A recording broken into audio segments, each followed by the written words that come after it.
할렐루야. 네, 수요 예배 가운데 나오신 우리 성도님들 환영하고 축복합니다. 주님의 은혜와 평강이 가득하시기를 소망합니다. 담임 목사님이 설교하셔야 되는데 담임 목사님 어디 계시고 제가 올라왔나 하고 여러분 또 궁금해하실 것 같은데, 담임 목사님께서는 지난 화요일 밤에 허혈성 뇌경색 증세가 있으셔서 현재 충대병원 집중 치료실에서 입원 치료받고 계십니다. 다행히 증세가 생긴 지 한 30분 이렇게 만에 모든 부분이 이렇게 정상으로 돌아왔고요. 또 경미한 증상이기는 하지만 약 한 일주일 정도 입원하셔서 검사와 또 치료를 병행하실 예정입니다. 성도님들 걱정이 많이 되실 텐데 추후에 계속 경과를 알려드리도록 하고요. 기도를 부탁드리겠습니다. 오늘 예배 말씀 듣고 난 후에도 우리 함께 뜨겁게 또 여러 가지 기도 제목 가지고 기도하겠지만, 담임 목사님의 건강 회복과 치료를 위해서 성도님들의 힘 있는 기도를 또 모아서 하나님께 올려드리기를 바랍니다. 자, 오늘은 믿음 작곡 순종 작사라는 제목으로 함께 은혜를 나누겠습니다. 제가 오늘 제목을 믿음 작곡, 순종 작사 이렇게 정했다고 해서 제가 어떤 곡을 만들어서 가사까지 붙여 노래를 부르는 것은 아닙니다. 저는 그런 능력이 없습니다. 심지어 저는 다룰 줄 아는 악기가 한 가지도 없습니다. 예, 기타 치잖아요. 저는 기타를 정말 칩니다. 예, 기타를 이렇게 쳐요. 예, 그래서 기타도 칠 줄 모르고요. 피아노요. 도레미파솔라시도는 누를 줄 압니다. 예, 다룰 줄 아는 악기가 없어서 찬양할 때 큰 목소리로 부릅니다. 괜히 목소리 크게 찬양하는 것이 아니에요. 다룰 줄 아는 악기가 없어서 소리라도 높여봐야 되겠다라는 마음으로 그렇게 높이는 겁니다. 아니 목사님 그렇게 사역 오래 했는데 기타 하나 못 다뤄요? 예, 못 다룹니다. 참 신기하게도 기타를 배우려고 한 두세 번 이렇게 시도를 했는데 주위에 29년 동안 악기를 잘 다루는 사람들이 많이 붙어 있었어요. 찬양 사역하거나 할 때에 옆에서 그냥 거의 365 24시간 붙어서 기타 치는 형제, 눈만 마주치면은 피아노 또로롱 하고 나오는 자매, 집사님, 사모님 29년 동안 항상 곁에 있어서 뭔가를 배우려고 하면은 그만하세요. 그냥 우리가 칠게요. 그냥 노래나 부르세요. 찬양이나 부르세요. 이렇게 해서 제가 항상 번번이 실패하고 포기했습니다. 다들 다 그들 탓입니다. 예, 저는 할 수 있었는데 하고자 했는데 다들 다 그들 탓 때문에 죄송합니다. 그들 때문에 못했습니다. 단지 오늘 말씀 제목이 저는 그 무엇을 의미하는지 우리가 끝까지 집중하면서 함께 은혜를 나누는 시간이 되기를 바랄 뿐인데요. 저는 목사입니다. 목사로서 원하든 원치 않든 성도님들의 기도 제목을 알고 있습니다. 기도를 요청하시기도 하고요. 또 그리고 기도 제목을 여쭤보기도 합니다. 그리고 우리가 송구영신 예배 때 기도 제목, 신년 기도 제목을 쓰시잖아요. 그럼 그거 이렇게 기도 제목 그 감사헌금 봉투에 적어서 버려지는 게 아닙니다. 하나씩 일일이 다 정리해서 교역자들이 같이 나눠서 그거 보고 기도합니다. 그래서 어떤 성도님 보면은 그 기도 제목이 떠오릅니다. 물론 그 기도 제목이 응답됐나요? 이렇게 여쭤보진 않지만 나중에 목사님 이렇게 했으면 그 기도 제목이 응답됐구나 하고 함께 기뻐하고 감사하죠. 이것은 저뿐만이 아니라 우리 교회 모든 목회자들이 동일하게 감당하는 중요한 사역입니다. 그래서 성도님들이 어떤 기도 제목을 갖고 기도하시는지 알고 마음을 같이하여서 기도하고 있는데요. 그런데 성도님들의 기도 제목을 보면은 공통적인 기도 제목이 있습니다. 무엇일까요? 무엇이냐면요, 집값이 오르게 해주세요. 이런 기도 제목은 없습니다. 집값이 오르게 해주세요. 요즘 집값 많이 오르면 과세가 붙습니다. 어제도 뉴스에 나왔는데 거기에다 1주택 소유자여도 비거주하시면요 종부세 대상이 될 수가 있습니다. 물론 개인당 얼마 금액 이렇게 포함이 되지만 아무튼 집값이 오르게 해주세요. 이런 기도 요즘에는 안 하는 게 낫습니다. 오르면 더 부담이 큽니다. 또는 직장에서 승진하게 해주세요. 요즘 승진하면요 참 애로사항이 많습니다. 밑에 있는 그 부하 직원들 눈치 보느라 곤욕스럽고요. 또 그리고 위에서는 성과 내라고 압박합니다. 그래서 스트레스가 많이 심하다고 합니다. 있는 자리에서 최선을 다하십시오. 이런 기도 제목이 있지는 않습니다. 또는 뭐 돈 많이 벌게 해주세요라는 기도 제목.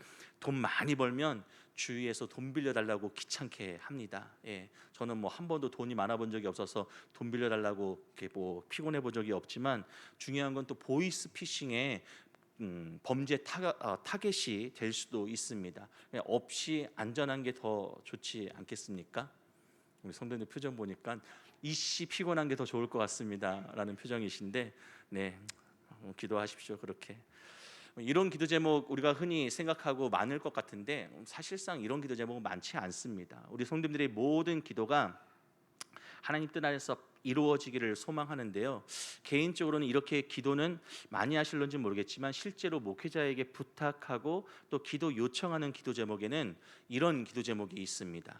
이런 기도 제목 참 많이 하시는데요. 바로 무엇이냐면요, 신앙생활 잘 할 수 있도록 도와주세요 라는 이런 기도 제목. 그러니까 신앙이 좀 이렇게 견고하고 또 믿음이 좀 잘할 수 있도록, 신앙생활 열심히 잘할 수 있도록 도와주세요라고 하는 그런 기도 제목을 많이 요청하십니다. 여러분, 신앙생활을 잘하고 싶으시다는 그런 마음이 담긴 기도 제목, 어쩌면은 성도에게는 너무나 당연하고 또 필요한 기도인 것 같습니다. 왜냐하면 성도에게 너무나 기본적이고 기초가 되는 문제가 바로 신앙생활이기 때문에 그렇습니다. 믿는 성도가 신앙생활을 잘한다, 하나님을 잘 믿고 또 그리고 은혜로운 삶을 살고 싶다라고 하는 이 마음을 갖는 것 너무나 자연스럽고 당연하죠. 그럼 이렇게 기본적이고 기초적인 신앙의 문제, 성도로서 어떻게 하면 신앙생활을 잘 할 수 있을까요? 오늘 말씀을 통해서 그 방법을 살펴보려고 합니다. 자, 먼저 오늘 본문 말씀의 대략적인 내용을 살펴보겠는데요. 오늘 본문의 말씀이 있는 민수기 33장은요, 이스라엘 백성이 걸어온 광야에서의 삶, 그 시간들을 요약해서 기록한 일지와 같습니다. 본문 1절과 2절 말씀을 먼저 한 절씩 교독하시겠습니다. 제가 먼저 1절 말씀을 읽고 성도님들이 2절을 읽으시겠습니다. 모세와 아론의 인도로 대오를 갖추어 애굽을 떠난 이스라엘 손들의 노정은 이러하니라. 모세가 여호와의 명령대로 그 노정을 따라 그들이 행진한 것을 기록하였으니 그들이 행진한 대로의 노정은 이러하니라. 네, 모세가 여호와의 명령대로 그 노정을 따라서 그들이 행진한 것을 기록하였습니다. 하나하나 다 기록을 했습니다. 그리고 그들이 행진한 대로의 노정은 어땠냐면요, 근데 모세가 여호와의 명령대로 그들의 광야에서 행진한 시간들을 쭉 기록하는데 뒤에 나오는 5절부터 49절까지 말씀에 그 기록이 적혀 있습니다. 살짝 살펴보면요, 성경을 보세요. 5절 보면은 이스라엘 손이 람셋을 떠나 숫곳에 진을 치고라고 하는 말씀부터 11절 말씀까지 이스라엘 백성들은 처음 애굽을 탈출해서 시내 광야까지 11곳을 머뭅니다. 11곳에 머뭅니다. 그곳에 진을 쳤다라고 하는 것입니다. 그리고 16절 말씀을 보시면요, 시내 광야를 떠나 기브로 탔다 진을 치고, 그러니까 그 말씀에서부터 36절까지 시내에서 가데스까지 그 사이에 21곳에 진을 치고 머뭅니다. 마지막으로 가데스를 떠나서 에돔 땅이 어딘가요? 요즘 새벽에 말씀 보고 있는데요, 요단 동쪽, 지금의 요르단을 의미하는데 요단 동편 동쪽에 있는 게 에돔 땅입니다. 그 에돔 땅 변경에 호르산에 진을 쳤더라라고 하는 말씀 37절 말씀부터 49절까지 가데스에서 모압 평지까지 9곳에 진을 쳤습니다. 여러분, 이렇게 애굽에서 시내 광야를 지나 가데스에서 모압까지 총 몇 번의 진을 치고 거두고 했을까요? 여러분 계산해 보세요. 11번, 처음에 11번이고요. 그 다음에 21번이고요. 그리고 9번입니다. 11 더하기 21 더하기 9는 와, 이영래 원사님, 그 암산을 그 짧은 시간에 하신 거예요? 네, 맞습니다. 41곳. 예, 41곳에 진을 쳤습니다. 그 수많은 인원이 민족이죠. 그 대이동을 할 때 41번이나 텐트를 치고 거두면서 광야에서 장장 40년 동안이나 머물며 생활하고 이동을 했던 곳입니다. 저도 캠핑을 가서 그늘막, 천막이죠. 그늘막 텐트인데 그게 바로 타프라고 합니다. 그늘막 타프도 쳐보고 텐트도 치고 걷어봤습니다. 시간도 많이 걸리고 고생을 꽤 했던 기억이 납니다. 우리 아내도 아마 제 아내도 기억할 텐데요. 통영에서 2시간 동안 혼자 낑낑대면서 쳤습니다. 그리고 결정을 내렸습니다. 다시는 캠핑 가지 않겠다. 텐트는 내 사전에 텐트는 치지 않겠다. 그 이후로 캠핑을 간 적이 없습니다. 제가 스스로 텐트를 쳐본 적이 없습니다. 굳이 저에게 캠핑이 좋은 이유를 찾아보라고 한다면요, 불 피우고 불멍, 그것도 겨울에, 그러니까 추울 때 좀 따뜻하게요. 또 그리고 숲 피우고 고기 굽는 정도, 요 정도면은 좋을 것 같습니다.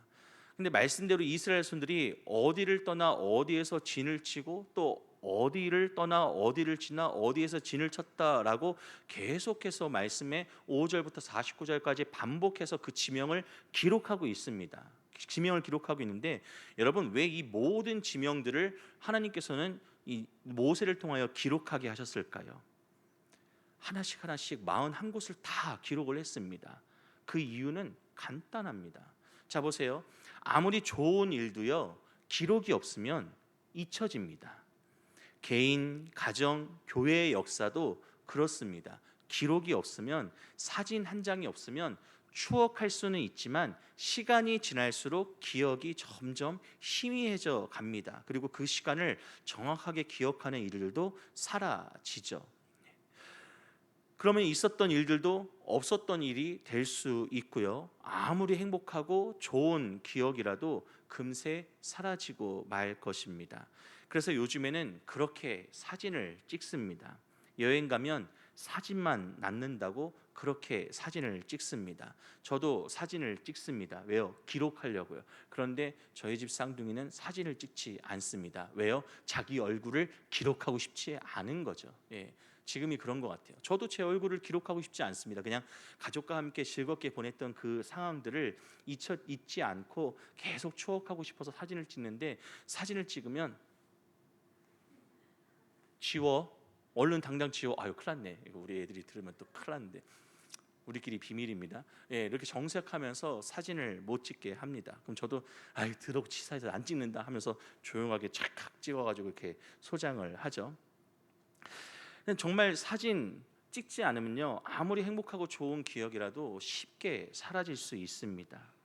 그래서 요즘에 사진을 많이 찍는데, 여러분 다행인 것은 필름 카메라일 때 여러분 필름 사는 것도 돈이고 사진 한 장 한 장 인화하는 것도 돈이었는데요, 지금은요 디지털 카메라에 핸드폰 카메라라 수천 장 수만 장을 찍어도 돈이 하나 들지 않습니다. 심지어는 사진을 그 자리에서 바로 수정하고 편집할 수 있어서 더 특별한 기록으로 남길 수가 있습니다. 그리고 외장하드라고 하는데, 이 저장 그 공간에 사진을, 영상을 다 남겨놓으면요, 들고 다니면서 아무 곳에서나 그 수많은 사진과 영상을 볼 수가 있습니다.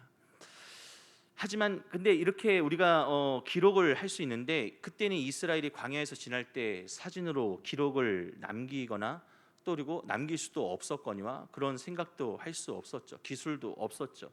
그래서 하나님께서는요, 모세로 하여금 광야의 여정을 하나하나 한 땀 한 땀 직접 손으로 기록하게 하셨는데요, 사실 이것만이 아니라 모세가 기록했다고 하는 창세기, 출애굽기, 레위기, 민수기, 신명기까지 모세 오경이라고 하죠. 모세 오경이라고 하는데, 모두 다 훗날 이스라엘 백성들이 기억해야 될 하나님의 역사였고요, 그 하나님이 택하신 백성들의 역사였습니다. 곧 이 모든 기록과 말씀은 이스라엘 백성들이 하나님과 함께 어떤 신앙생활을 했는지, 그리고 이스라엘의 신앙생활 중 하나님께서 함께 하시면서 어떤 놀라운 일들을 행하셨는지를 기록하고 증거하면서 후손들에게 유산으로 물려주며 기억하게끔 하는 말씀이었다라고 하는 사실입니다. 그래서 여기에 기록된 모든 지명들은요, 이스라엘의 신앙생활을 보여주는 지명들입니다. 이스라엘이 하나님과 함께 동행하면서 살아온 이력들인 것이죠. 이 지명에는 하나님을 믿음으로 잘 섬기고 따랐던 신앙의 역사가 기록되어 있습니다. 반대로 하나님 앞에서 죄를 짓고 하나님을 원망하고 대적했던 불순종의 역사 또한 이 지명에 함께 기록이 되어 있습니다. 이스라엘에게 있어서 이 지명에 담긴 역사는 그들의 신앙생활의 나침판이었고요. 또 그리고 나아가야 될 삶의 이정표였습니다. 그리고 기억하고 대대로 교훈 삼아야 할 신앙의 흔적들이었습니다. 왜냐하면 이 기록은 이스라엘의 신앙생활 중 하나님의 인도하심과 은혜를 담은 기록이었기 때문입니다. 이 기록을 볼 때마다 우리는 다 알지 못하지만 이스라엘 사람들은 그 정확한 지명에 담겨 있는 흔적들을 기억하면서 하나님께 감사했고요. 또 자신들의 연약하고 부족함들을 깨우치면서 회개하였고요. 그리고 후손들이 자기와 같이 않게 하나님을 잘 믿고 섬기면서 대대손손 믿음의 아름다운 가문과 가정과 그 민족을 이루어가기를 소망했던 것이죠. 그런 의미에서 우리 성도님들은 지금까지 어떤 삶을 영적인 여행길이라고 말할 수 있는 신앙생활을 어떤 모습으로 어떻게 걸어 오셨습니까? 여러분의 신앙생활, 영적인 그 역사를 담고 있는 그 여정은 어떤 여정이었습니까? 또한 광야와 같은 인생 중에서 신앙생활을 어떻게 해야 우리가 그 가운데 잘하고 잘 이겨낼 수 있을까요? 이제 그 답을 말씀드리려고 하는데요. 조금 더 뜸을 들여서 신앙생활을 잘 할 수 있는 방법, 그 방법의 힌트가 되는 한 인물을 먼저 보도록 하겠습니다. 자, 먼저 말씀 몇 구절을 화면을 통해서 함께 보실 텐데요. 창세기의 말씀입니다. 우리 창세기 12장 1절 말씀 함께 읽어봅니다. 시작. 여호와께서 아브라함에게 이르시되 너는 너의 고향과 친척과 아버지의 집을 떠나 내가 내게 보여줄 땅으로 가라. 네, 이어지는 창세기 17장 4절 말씀도 읽어보시죠. 시작. 보라, 내 언약이 너와 함께 있으니 너는 여러 민족의 아버지가 될지라. 마지막 창세기 22장 2절 말씀도요. 시작. 여호와께서 이르시되 내 아들 내 사랑하는 독자 이삭을 데리고 모리아 땅으로 가서 내가 내게 일러준 한 산 거기서 그를 번제로 드리라. 네, 이 세 개의 말씀을 우리가 함께 읽었는데 이 말씀에 공통된 인물이 누구일까요? 공통된 인물. 네, 맞습니다. 아브라함입니다. 아브라함. 믿음의 조상, 여러 민족의 아버지라고 불리는 아브라함입니다. 이 말씀에는 아브라함을 통해 알 수 있는 신앙생활 잘 할 수 있는 방법이 담겨 있습니다. 그 방법이 무엇일까요? 아브라함이 하나님의 명령을 따라서 고향 아비집 관계 끊고 떠난 것일까요? 아브라함이 나이 99세에 찾아오셔서 아들 한 명 안 주시고 너가 여러 민족의 아버지가 될 거야라고 하신 것일까요? 100세에 겨우 얻은 이 외아들 이삭, 그 이삭마저도 번제물로 드리라고 하신 것일까요? 아니, 아무리 말씀을 봐도 신앙생활 잘할 수 있는 방법보다 고생길, 참고 기다리는 시간, 억울한 마음 이런 것밖에 보이질 않습니다. 그런데 신앙생활 잘할 수 있는 방법을 아브라함을 통해서 알 수 있다고 하니 이상합니다. 신앙생활을 잘할 수 있는 방법 아브라함을 통해 알 수 있습니다. 이 말씀에 다 담겨 있습니다. 그러면 저를 따라서 화면을 보고 함께 읽어보시죠. 신앙생활 잘할 수 있는 방법 바로 시작. 신앙생활은 믿음으로 출발하고 순종으로 마무리해야 됩니다. 그러니까 아브라함의 이 사건을 통해서 우리가 신앙생활 잘할 수 있는 방법이 무엇인지 알 수 있는데 그것은 바로 무엇이라고요? 신앙생활은 믿음으로 출발하고 순종으로 마무리하면 신앙생활 잘할 수 있다라고 하는 것입니다. 여러분의 삶의 여정, 신앙생활의 여정, 그 여정이 믿음으로 출발했으면 순종으로 마무리해야 됩니다. 아브라함은 믿음으로 순종했기에 믿음의 조상, 여러 민족의 아버지가 될 수 있었습니다. 물론 신앙생활을 잘하기 위해서 예배에 잘 참석하고 또 말씀을 잘 듣고 읽고 봉사하고 헌신하는 것 이런 것들도 매우 중요합니다. 그런데 성도로서 가장 기본적이고 또 중요한 모습은요, 믿음으로 순종하는 것임을 여러분 깨달으시기를 바랍니다. 목사님 다 알고 있습니다. 예, 다 알고 계실 거예요. 그런데 믿음으로 순종하기가 매우 어렵습니다. 그럼 이런 질문을 제가 한번 던져볼게요. 그럼 왜 믿음의 순종일까요? 왜 믿음으로 순종해야지만 우리가 신앙생활 잘할 수 있는 방법일까요? 왜 믿음과 순종이 중요할까요? 그것은요, 오늘 말씀 제목에 그 힌트가 있습니다. 오늘 말씀 제목이 뭐였을까요? 믿음, 작곡, 순종, 작사입니다. 여러분, 음악 멜로디를 만드는 것을 작곡이라고 합니다. 그리고 그 음악 멜로디에 가사를 붙이는 것을 작사라고 합니다.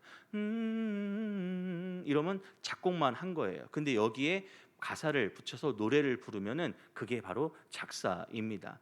여러분, 가사 없는 음악을 들어보셨습니까? 경음악이라고도 하는데, 클래식 연주에 가면요, 피아노 독주, 뭐 오케스트라, 뭐 협연, 이런 연주곡들을 들을 수가 있습니다. 연주곡을 들을 때 조금 어려운 것은 제목도 잘 모르고 또 설명도 없이 들으면 이 곡이 어떤 것을 표현하는지, 또 어떤 주제로 이런 음악을 만들었는지 알기가 어렵습니다. 그런데요, 그런 연주곡에 가사가 붙으면요, 들은 음악을 조금 더 잘 이해할 수가 있습니다. 음악이 전달하고자 하는 그 내용과 주제를 노래, 가사를 통해서 우리가 알 수가 있습니다.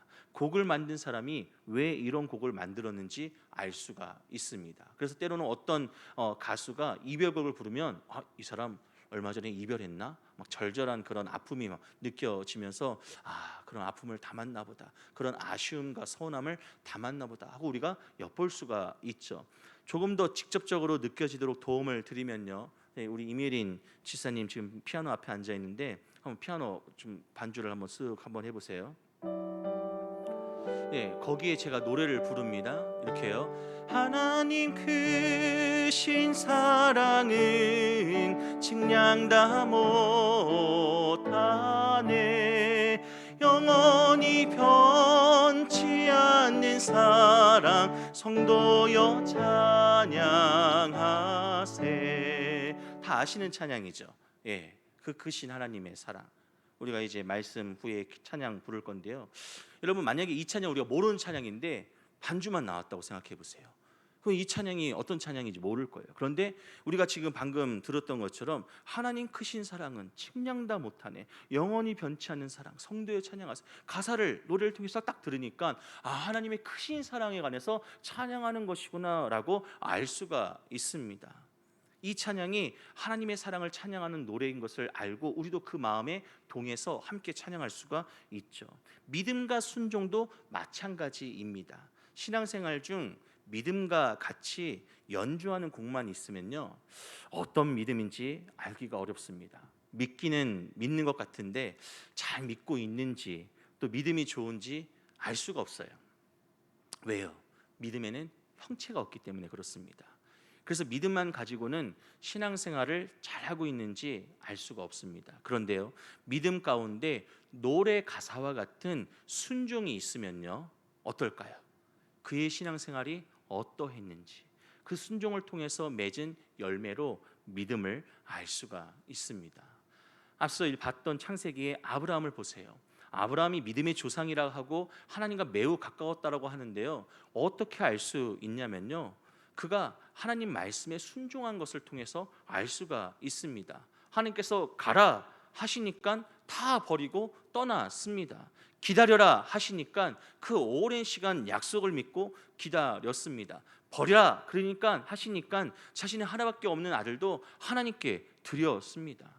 그래서 아브라함의 믿음을 가리켜서 하나님의 약속을 정말 전적으로 신뢰하고 행동으로 옮긴 순종과 신뢰의 믿음이라고 말을 합니다. 여러분, 아브라함이 신앙생활 잘 할 수 있었던 방법은요, 그의 삶 가운데 믿음의 순종이 있었기 때문에 그렇습니다. 하나님을 신뢰했고요, 그 신뢰하는 믿음만큼 순종하고 따라왔습니다. 하나님 말씀이라면 죽는 신용도 서슴지 않았습니다. 그리고 오늘 말씀을 보세요. 앞서 말씀드린 대로 이스라엘 민족이 광야에서 이동하고 진을 치고 하기를 몇 번이나 했습니까? 41번이나 했습니다. 여러분, 구름 기둥이 움직이면 따라 움직이고 멈추면 그곳에 그렇게 진을 쳤습니다. 말이 그냥 41번이지 여러분 40년 동안 그렇게 41번 텐트를 치고 거두고 이동하고 텐트를 치고 거두고 이동하고 하실 수 있으시겠습니까? 저는 어렵더라고요. 한번 텐트 치고 거두고 하는 것도 너무 고생스럽더라고요. 여러분께 40년 동안 그렇게 하라고 하면은 아마 하기가 어려울 것입니다. 믿음과 순종이 이와 같습니다. 하나님께서 명령하시고 말씀하시면 믿음이 있는 자는요, 힘들고 어려워도요, 그 믿음을 가지고 따르는 순종이 있어야 합니다. 텐트 치고 거두고 이동하는 것이 어려워도 구름 기둥이 움직이네. 아, 구름 기둥이 움직이면 따라 움직이라고 하셨지. 그 믿음을 가지고 순종하고 따라가는 것입니다. 구름 기둥이 멈췄네. 아, 이곳에 텐트를 치고 머물라 하시는구나. 그리고 그곳에서 텐트를 치고 머무는 것입니다. 그렇게 순종하고 따르고 머물면 어떻습니까?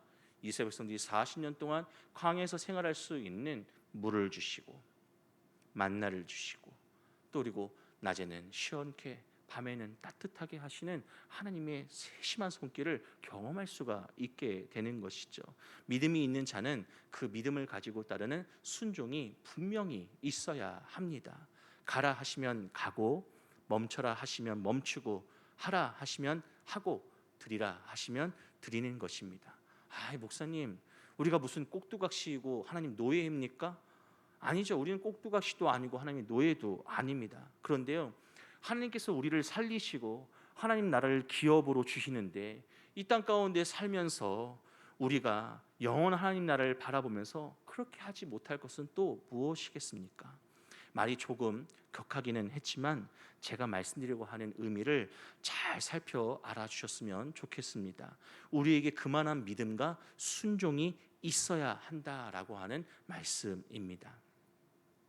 믿음이 있다고 말하면서 순종하지 않는 자들이 얼마나 많습니까? 저는 목회하면서 그런 분들 많이 봤습니다. 안타깝지만 장로님도 계셨고요, 권사님도 계셨고요, 심지어 목회자도 예외는 아니었습니다. 저도 스스로를 경계합니다. 목회자로서 얼만큼 순종하고 따르고 있는가? 이렇게 우스갯소리로 목회자들이 뭐 잘 안 부르는 찬양 불러도 되게 조심스럽게 살살 부르는 찬양이 있다고 하는데 아골골자 빈들에도 주님 명령하시면은 따라가겠다라고 하는 그 찬양, 두렵고 떨리는 마음으로 찬양합니다. 저한테 그런 질문들을 많이 하시는 분들이 많아요. 목사님은 왜 개척 안 해요? 여러분 오해하지 마십시오. 개척은 하고 싶어서 할 수 있는 게 아닙니다. 하나님께서 하라고 명령하셔야지만 할 수 있는 겁니다. 그리고 하라고 명령했을 때 개척하면 50%는 성공한 겁니다. 개척해서 부흥하든 부흥하지 않든 하나님이 개척하라고 했으니까 그 말씀에 따라 순종하면 성공한 겁니다. 그런데 아직까지도 지금까지도 하나님께서 개척이라고 하는 두 글자를 말씀을 안 하셔서 개척을 못했습니다. 근데 어느 날 제가 개척한다 그러면은 흠칫 놀랄 수도 있는데 개척한다 그러면은 하나님께서 개척이라고 말씀하셨나 보다. 그래서 목사님이 순종하려고 가나 보다. 목사님 그렇게 믿음의 순종을 얘기하시더니 목사님 믿음으로 시작해서 순종으로 마무리하시려고 하는구나 라고 믿어주시기를 바랍니다. 네. 아멘이 약하시니까 개척이 없는 것 같습니다. 네. 여러분 우리가 믿음으로 구원받은 것을 확신하고 감사한다면요, 그 은혜를 쫓아서 믿음의 반응으로 하나님 말씀 앞에 순종의 결과와 결실이 있어야 합니다. 그런데 여기서 한 가지 더 말씀드리면요, 순종할 때 이런 순종이었으면 좋겠습니다. 제가 화면에 한자를 하나 보여드릴 텐데 제가 한자를 잘 알지는 못합니다. 그런데 검색해 보니까 이렇게 순종, 그러면 우리가 알고 있는 순종은 순할 순 쫓을 종입니다. 무슨 말이에요? 순순히 따르는 것이 바로 순종입니다. 그러니까 하나님께서 여러분에게 말씀하시면 순순히 따라야 한다라고 하는 거예요. 그것이 순종입니다. 근데 저는 생각해 봤을 때 조금 더 한 걸음 더 나아가서 이 순할 순자를 밑에 뭐라고 써 있을까요? 따라 죽을 순. 이라는 말로 바꾸어서 끝까지 따라가 죽는다. 그러니까 순장할 때의 그 의미인데 그런 끝까지 따라가 죽는 순종이 우리 삶 가운데 있어야 할 줄로 믿습니다. 곧 하나님을 믿는 우리 모두가 예수님을 끝까지 따라가 예수님과 함께 죽고 또 예수님과 함께 사는 삶, 그런 순종의 삶이 있는 신앙생활을 해야 하는 것이죠. 물론 우리가 순순히 따르는 것, 우리가 일반적으로 알고 있는 그 믿음의 순종도 너무너무나 귀하고 또 그리고 성숙한 모습입니다. 그런데 정말 초기 기독교의 많은 사도들과 성도들이 예수님 그 믿는 믿음 앞에서 순종했잖아요. 그 순종은 어떤 순종이었습니까? 목숨 걸고 하는 순종이었습니다. 예수님을 주라 고백하면, 찬양을 올려드리면, 모여서 주님을 고백하고 인정하면서 예배하면 그냥 죽는 것이었어요. 그냥 죽는 것으로 끝나는 것이 아니었습니다. 너무나 고통스럽고 많은 어려움을 겪어야 했습니다. 그럼에도 불구하고 그들은 정말 순종했습니다. 예수님을 따라 죽었다라고 하는 거예요. 물론 지금 오늘날 우리에게 이런 순종을 요구하진 않습니다. 예수님 믿는다고 꼭 죽지는 않습니다. 하지만 우리의 심령은, 우리의 믿음의 본 모습은 내가 죽을 각오를 하고 예수님을 따라야 합니다. 죽을 각오를 하고 따라도 순순히 순종하기가 어려울 것입니다. 우리의 믿음의 반응이 바로 이런 순종이었으면 좋겠습니다. 이것이 바로 믿음과 함께 순종이 중요한 의미입니다. 사랑하는 성도 여러분, 말씀을 마치겠습니다. 우리 신앙생활 가운데 항상 믿음으로 순종하는 아름다운 기록만 있었으면 좋겠습니다. 기록을 봤을 때에 내가 이곳에서 이렇게 믿음으로 순종했지, 내가 이 상황에서 이렇게 하나님께 믿음으로 순종했지, 내가 정말 어렵고 힘들었는데 내가 죽겠다라고 하는 각오로, 죽으면 죽으리라는 마음으로 순종했지 라고 하는 그런 기록들이 우리 신앙생활 여정 가운데 곳곳에 기록되어져 있었으면 좋겠어요. 그래서 예수님 앞에 나아갔을 때 어디 보자, 이때도 순종하고 이때도 순종하고, 참 믿음이 참 좋구나, 너가 나를 말로만 믿는다 하지 않고 정말 삶으로 증명했구나.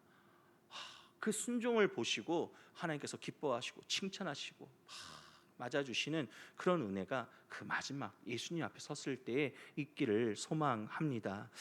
그런데 안타깝게도 어렵잖아요. 항상 믿음으로 순종하는 일만 있을 수가 없습니다. 우리는 여전히 연약하고 세상 가운데서 살아가기 때문에 끊임없이 죄의 도전을 받고 흔들리고 범죄합니다. 저야 교회 안에서 이렇게 보호를 받지만 우리 성도님들 세상 가운데에서 일반적인 삶을 살아가시면서 믿음을, 신앙을 지키기가 얼마나 어렵습니까? 많은 유혹이 있고 또 그리고 많은 위협과 또 어려움이 있죠. 그 가운데에서 이 신앙을 지킨다라고 하는 것, 예수님을 온전히 믿는다라고 하는 것, 또 믿음을 갖고 순종한다라고 하는 것 매우 어려울 것입니다. 저는 아마 상상할 수도 없는 그런 상황들이 많으실 것입니다. 근데 여러분, 이스라엘 역시 광야에서 살아온 시간들을 돌아보면요, 항상 믿음으로 순종하지는 않았잖아요. 아니, 하나님을 대적하고 원망하고 불신하고 또 불순종할 때가 더 많았던 것 같습니다. 그럼에도 불구하고 하나님께서 이들을 포기하지 않으셨습니다. 끝까지 인도하셨고 결국 어때요? 오르고 달리시고 훈련하시고 또 새롭게 세우시면서 약속의 땅 가나안 땅으로 이끌어 주십니다. 그러니 우리도 끝까지 포기하지 않기를 바랍니다. 지금 바로 당장 내가 믿음으로 순종하기 어렵다 할지라도 포기하지 마세요. 비록 신앙생활을 잘하는 것이 쉽지만은 않지만, 신앙생활 중 믿음으로 순종하기가 어렵지만 믿음으로 시작하고 순종으로 마무리하려고 하는 노력들이 모일 때 인생의 아름다운 영적 기록을 남길 수 있을 줄로 믿습니다. 그래서 결국 그 결과가 좋아야 하는 것이죠. 그 마지막에 예수님 앞에 순종함으로 온전히 서 있는가, 매우 중요합니다. 그런 의미에서 오늘 수요 예배에 나오신 우리 성도님들, 이 자리가 말씀을 듣고 믿음으로 반응하고 또 기도하면서 순종의 자리로 나아가는 귀한 시간이 되기를 소망합니다. 우리는 힘이 없지만 분명히 믿음으로 순종하고자 애를 쓰는, 몸부림치는 우리 삶 가운데 하나님께서 도우시고 지키실 줄로 믿습니다. 그 은혜를 기도하면서 뜨겁게 경험하시는 우리 모두가 될 수 있기를 예수님의 이름으로 간절히 축복합니다.